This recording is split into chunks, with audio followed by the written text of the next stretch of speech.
Hey, Don, congratulations for Citizen Penn documentary. Thanks very much. I appreciate it.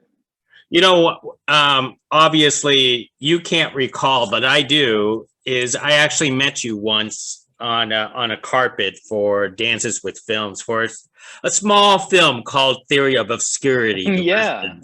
Western. Such Yeah, that's funny. That was such a cool festival and a really great experience. Anytime you can have your movie up in the big theater there is great. obviously, and now everything moved forward, and Citizen Penn is going to be on Discovery Plus. How do you feel about that? Oh, very excited. I mean, this film is something I've been working on since way before that film, Theory of Obscurity. Started way back in 2010, not long after the earthquake in Haiti, and yeah, it's thrilling that to have it going out on Discovery Plus now 11 years later. Where does the time go? So what actually sparked you to do that documentary, Citizen Penn? What initiated that? Yeah, for Citizen Penn, it started really in 2005 is when I was introduced to Sean Penn through a friend, and I was making my first independent documentary film called Witch Hunt. It's about wrongful conviction, and this mutual friend thought Sean might be interested in it because of his work on Dead Man Walking. And so he brought us together, and Sean ultimately agreed to narrate that film, and came out a couple years later, and we stayed in touch. And then in 2010, I happened to be with him not long after the earthquake, just days after the earthquake in Haiti happened, and we were talking about something else entirely. And I noticed just how distracted he was. He was setting up. He was on the phone. Turns out he was trying to negotiate with the Department of Defense to fly a plane full of supplies and doctors and emergency workers into Haiti. And I couldn't go with him right then, but I stayed in touch with his team and volunteered to go down there and shoot some footage. And so I went there in March. The earthquake happened in January. I went in March with a couple of friends, and we just started documenting what was going on there and helping get footage out to CNN and other news outlets. And that was it for right then. Like, that was the immediate goal. But I couldn't help but think that somewhere down the line, what I saw unfolding in front of my eyes would make for a good documentary. There was people coming from every country to try to help, and met many of them, and then realized they were all being led by Sean Penn. Such a strange thing to see, but also this very heartening thing, an inspiring thing to see these people coming together. So I just started collecting footage and slowly started talking to Sean about the possibility of making a film. And he really wasn't excited by the idea for many years. So I just kept filing it all away and hoping that someday he'd change his mind. And then in 2018, he finally did. And I had a conversation. I said, we either need to try to make this movie now, or I need to stop thinking about it. Because I'm pretty sure I drove everybody in my life crazy thinking about this film. And so he said yes. We found the financing. My producing partner Sean Daly and I found the financing. We wanted to keep it all very independent. We didn't want Sean Penn or anybody in his network to finance it. We wanted to keep those lines up and that editorial control. And once we figured all that out, we found the money and we started making it.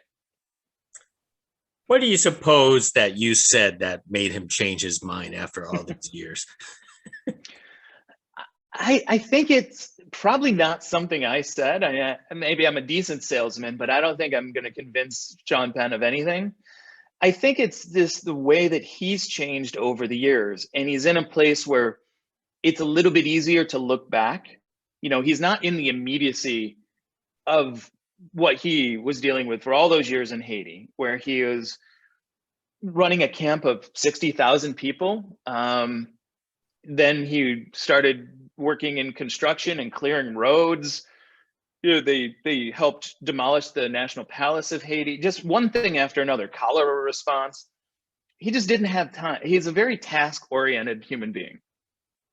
And anything that isn't on helping that task, he just doesn't want to deal with. He wants to keep that focus. And I think that's what allows him to be effective in his day job and also in his job running a multi-million-dollar NGO, is he stays on task. So I think, 8 years later, catching him at the right time where I said, let's now is the time. Enough has happened. We can look back and we can offer some insight into what went right, what went wrong, that I think would be interesting to viewers. And so I think that's probably it. And then he probably still didn't think I'd really pull it together, but then one day I show up in his living room with 3 cameras and a ton of lights, and we sit down and we did a 7 or 8 hour interview where we run through everything. And that interview is the backbone of the film. Obviously, because I didn't realize he was so talkative during your interview. I watched a lot of interviews with Sean in leading up to doing our big interview, and he doesn't say much. He isn't very talkative in these situations, and he's not good in front of the press. He just doesn't. You can tell he's uncomfortable. So that's one reason we set out to do it in his home, right there in his living room, thinking it's the most comfortable he's going to be.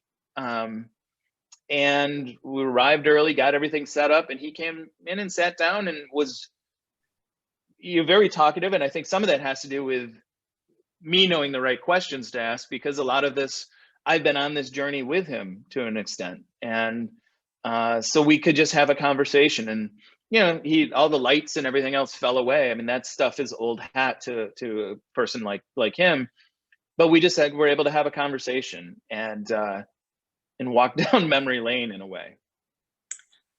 How difficult was trying to basically create that narrative to make Sean Penn to be the good guy? Because before, like Hurricane Katrina, there was a lot of negative connotations after that image of him pulling, the skiff and so on as like a publicity stunt. But yeah, how careful or how did you try to navigate the narrative for this film?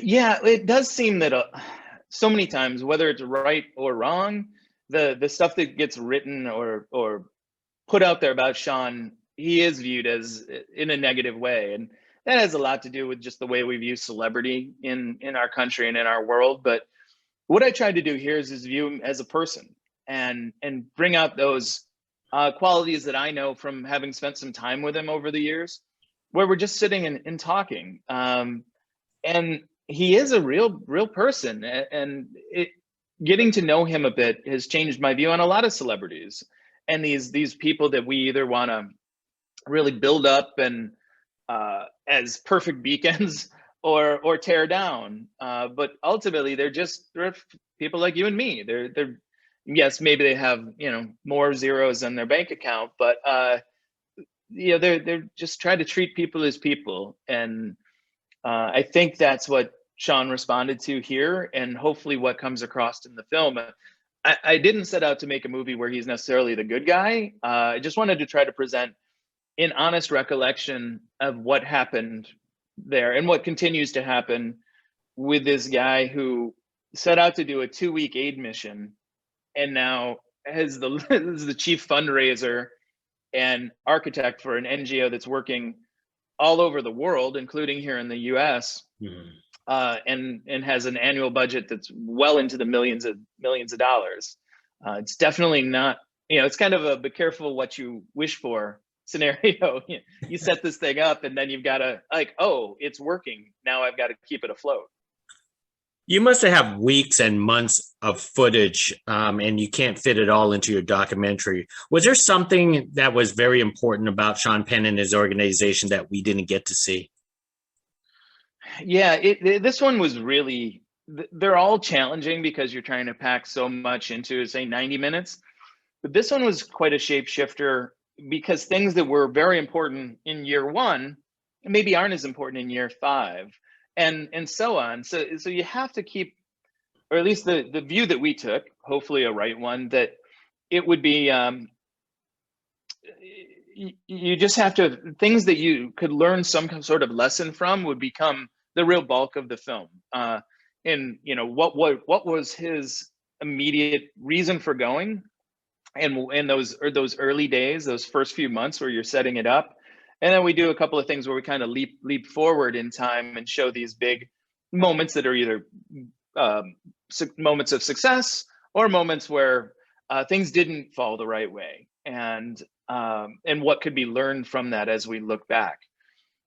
If there's one big thing that didn't make it in there, it's probably the demolition of the National Palace of Haiti, which happened in 2012. And I was there. I set up a time-lapse camera in the front yard of the National Palace. It was a very surreal experience. But we documented it all, and then it just didn't seem, it would have taken so much time to kind of slide over and explain everything that goes into that, and the negotiations with the government of Haiti, working with local construction teams in Haiti, and all of that. It just seemed like it was too much of a tangent. So that's one thing. If you'd asked me a few years ago, I'd said, there's no way we can leave that out. But in the scope of this film, we decided to cut it.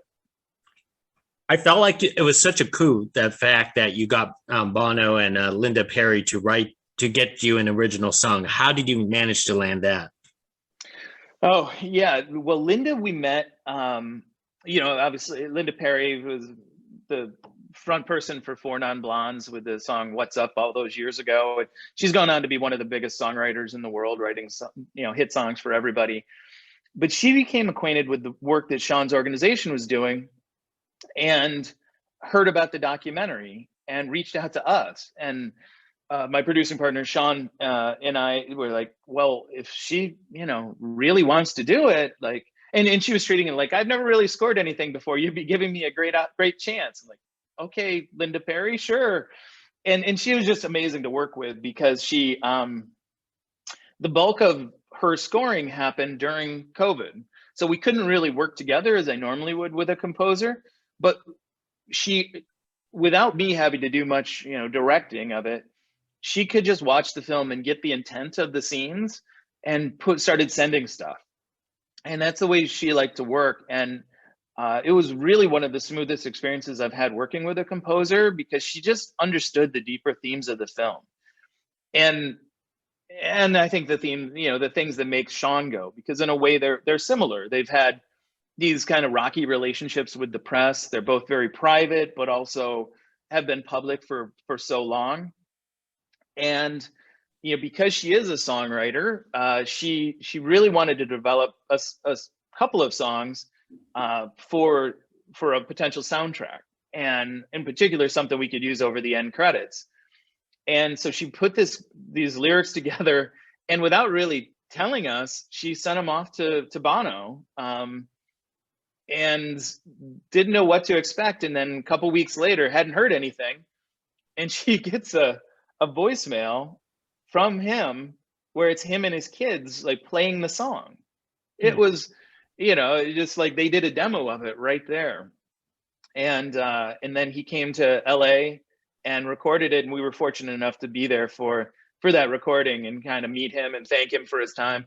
And he had met with Sean Penn the night before, and kind of they've been friends for a long time, but they just talked through some of the Haiti stuff that Bono probably didn't know.